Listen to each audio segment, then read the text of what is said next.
সংশয় আছে? এই কোরআনের হক কথাগুলো বলতে গিয়ে যদি আমাকে জীবন দেওয়া লাগে, কোরআনের হক কথাগুলো বলতে গিয়ে যদি আমাকে প্রাণ দেওয়া লাগে, প্রয়োজনে এটা আমার জীবনের শেষ মাহফিল হতে পারে, তবুও কোরআনের হক কথা বলা থেকে নিজেকে এক মুহূর্তের জন্য বিরত রাখবো না। কথা বলুন ঠিক কিনা? Cowards time many time before their death of birth the ভ্যালিয়র নেভার ডে স্টপ বার্থ। কা পুরুষরা না মরণের পূর্বে অনেকবার মরে, কিন্তু এক পিতার রক্তে যে মর্দে মুমিন জন্মগ্রহণ করে সে জীবনে একবার মৃত্যুর স্বাদ গ্রহণ করে। আমরা খালিদের জাত, আমরা ওয়ালিদের জাত, আমরা তালহার জাত।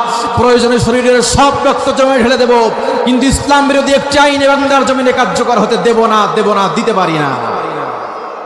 কোরআনের সাথে যারা করবে দ্বন্দ্ব তাদের সাথে কবু হবে না আপোষ। কথা বলেন, কথা বলেন। কোরআনের সাথে যারা করবে দ্বন্দ্ব তাদের সাথে কবু হবে না আপোষ। জেল জুলুম হলেও হবে, জেল জুলুম হলেও হবে, বিবেকের কাছে তবু রব নির্দোষ। মহান